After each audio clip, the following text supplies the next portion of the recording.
नमस्कार। मैं सुनील कुमार आपका स्वागत करता हूं आपके अपने चैनल क्या ऐसा होता है में। दोस्तों, हिंदू धर्म के अनुसार कुछ त्योहार ऐसे होते हैं जिनका विशेष महत्व होता है। अगर हम होली की बात करें, दीपावली की बात करें, इसी तरह से इन त्योहारों में एक त्योहार जो सनातन धर्म को, सनातन संस्कृति को बहुत ज्यादा मजबूती प्रदान करता है, उनमें से दशहरा। दशहरा के बारे में बच्चे बच्चे जानते हैं, क्योंकि जब छोटी छोटी क्लास में हम भी थे ना, तीसरी में चौथी में, तो बच्चों को निबंध लिखाया जाता कि दशहरा के ऊपर निबंध लिखिए, 10 लाइन लिखिए, 5 लाइन लिखिए। तो दशहरा के बारे में ऐसा नहीं है, जो भी हिंदू होगा, और हिंदू ही नहीं बल्कि जो इस देश में रह रहे हैं, हिंदुस्तान में रह रहे हैं, सभी लोग दशहरा के महत्व को समझते हैं। दशहरा को एक शब्द में, मतलब एक वाक्य में पूरा कर सकते हैं कि अधर्म पर धर्म की जीत। अधर्म पर धर्म की जीत।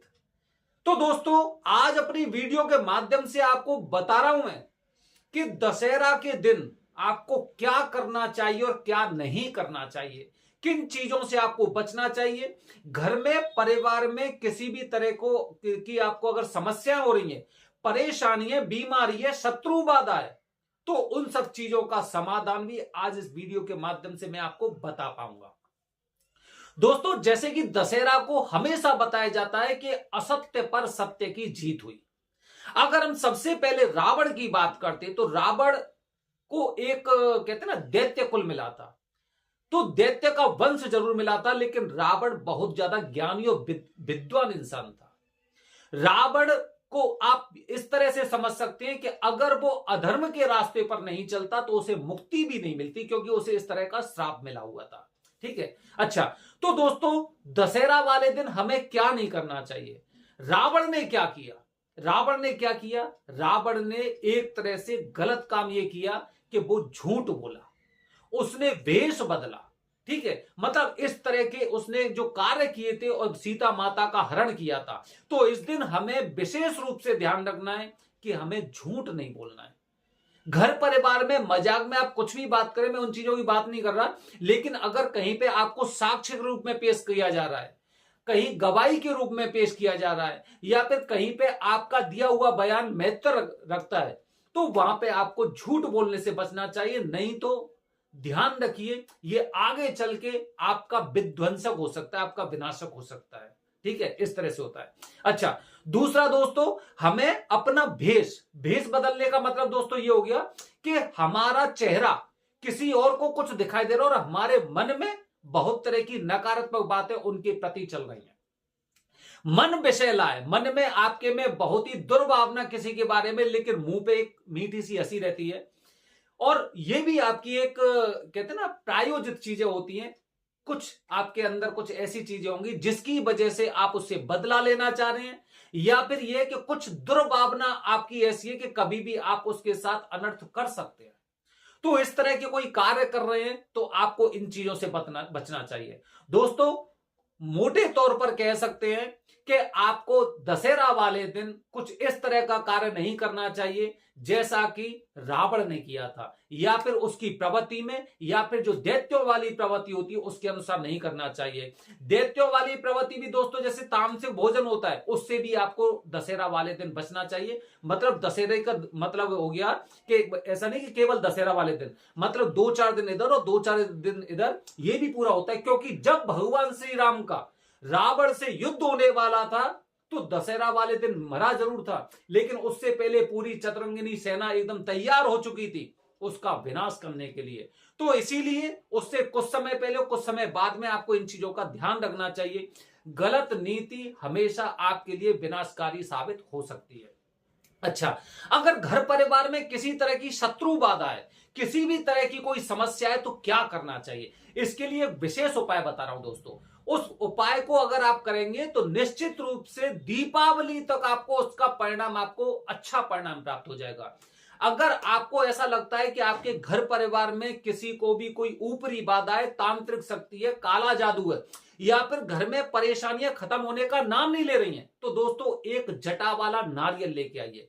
जटा वाला नारियल जिसमें पानी भरा होता है, और पूरे परिवार को बिठाने के बाद उसे 21 बार पूरे परिवार में 21 बार इस तरह से उसे पूरे परिवार के ऊपर से उबारना है, 21 बार।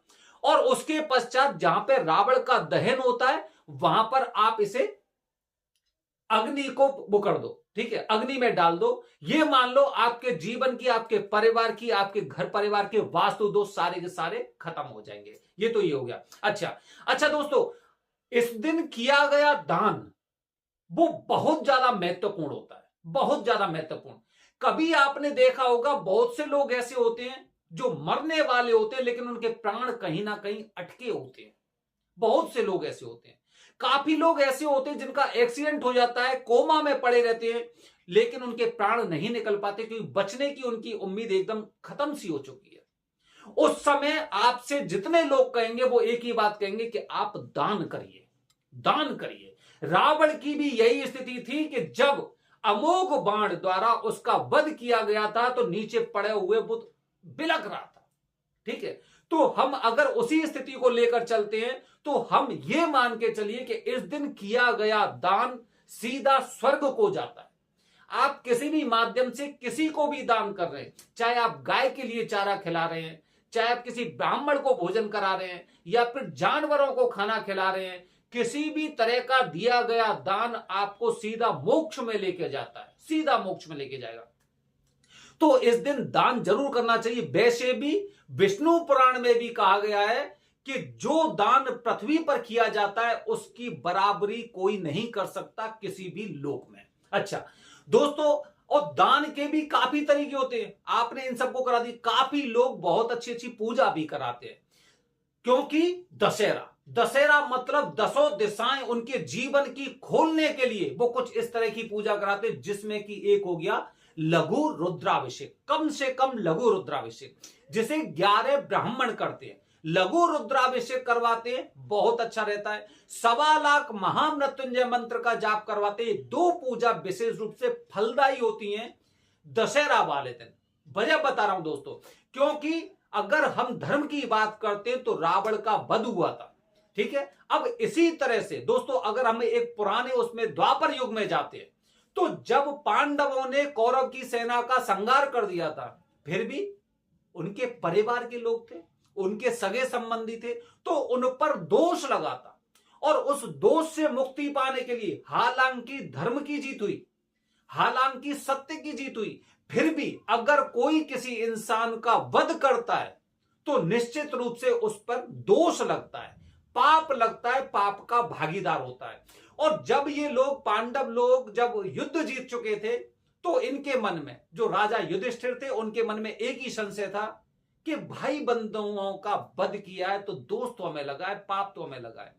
इसके लिए ये लोग गोकर्ण तीर्थ में गए थे अपने पापों की मुक्ति के लिए, और उस समय इन्होंने वहां पे पूजा भी करवाई थी। दूसरा उदाहरण दे रहा हूं दोस्तों, दूसरा उदाहरण है जब भगवान शिव जी का विवाह हो रहा था माता पार्वती के साथ, तो उस समय ब्रह्मा जी की कुदृष्टि माता जी पर पड़ी, जिसकी वजह से उनके मस्तक को छीण कर दिया था, मतलब अलग कर दिया गया था।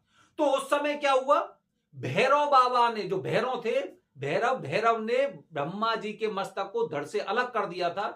तो उस समय उन्हें भी वो दोष लगा था, जिसके लिए उन्होंने प्रायश्चित किया था, और उसके बाद वो उस मस्तक को लेकर गोकर्ण तीर्थ में गए थे, जहां पर उनको इस दोष से मुक्ति मिली थी। तो दोस्तों ये दशहरा आपकी दसों दिशाएं खोलने के लिए एकदम तैयार रहती है। जो सनातन धर्म के अनुसार जो मुहूर्त होते हैं, जो तीर्थ त्योहार होते हैं, इनका विशेष महत्व होता है। जब हम छोटे थे, हमारे घर में हमारी मम्मी पापा जी बोलते थे कि आपका शस्त्र आपके पेन और किताबें हैं, उनकी पूजा करिए। तो हम छोटे छोटे थे तो उस समय पेन की पूजा करते थे, किताबों की पूजा करते थे। इसी तरह जो भी आपके शस्त्र हैं, आज भले ही आप अगर किसी कंपनी में काम कर रहे हैं तो लैपटॉप आपका शस्त्र हो गया, अगर आप कहीं पे कंस्ट्रक्शन की उस जगह काम कर रहे हैं तो मोबाइल भी आप एक शस्त्र की तरह यूज कर रहे हैं। तो जिसे आप अपना शस्त्र मानते हैं, जो आपकी गति के लिए आवश्यक है, उसकी आपको पूजा करनी चाहिए। तो एक तो ये हो गया। दूसरा दान मैंने आपको बताया, दान कर सकते हैं, तीर्थ यात्रा कर सकते हैं, तीर्थ यात्रा भी आपको करनी चाहिए। और किसी तरह की पूजा कर रहे हैं तो पूजा भी आपको, जैसे मैंने आपको बताया, लघु रुद्राभिषेक कम से कम, ठीक है, क्योंकि इससे बड़ा महारुद्र भी होता है और अतिरुद्र भी होता है, जो कि बहुत बड़ा यज्ञ होता है। भगवान शिव जी की सबसे बड़ी पूजा होती है अतिरुद्र। 121 ब्राह्मण, करीब 11 दिन तक ये पूजा चलती है, जिसका बहुत बड़ा खर्च होता है। ठीक है, तो दोस्तों आखिरकार अगर हम छोटी मोटी कोई भी पूजा कर रहे हैं तो क्यों करनी चाहिए? वजह इसलिए करनी चाहिए क्योंकि जब भगवान श्री राम ने रावण का संहार किया था तो अपने पापों के प्रायश्चित के लिए ये मान के चलिए कि उन्होंने भी इस तरह से तपस्या की थी, क्योंकि ब्राह्मण का वध कभी खत्म नहीं होता है। तो उससे मुक्ति पाने के लिए भगवान श्री राम ने भी इसी तरह से भगवान शिव जी की पूजा अर्चना की थी और ऐसे तीर्थों में उन्होंने स्नान और दान वगैरह किए थे। ठीक है, तो आपको भी इस दिन ये कार्य करने हैं। आप तीर्थ यात्रा भ्रमण कर रहे हैं, आप किसी भी तरह की पाठ पूजा कर रहे हैं, तो वो आपके लिए इसलिए जरूरी है क्योंकि जो भी हमसे अभी तक कार्य हुए हैं, निंदनीय कार्य हुए हैं, गलत कार्य हुए हैं, तो उनसे हमें मुक्ति चाहिए। स्थान दोस्तों, अगर मैं 12 ज्योतिर्लिंगों की बात करता हूं तो आप कहीं पे भी कर सकते हैं।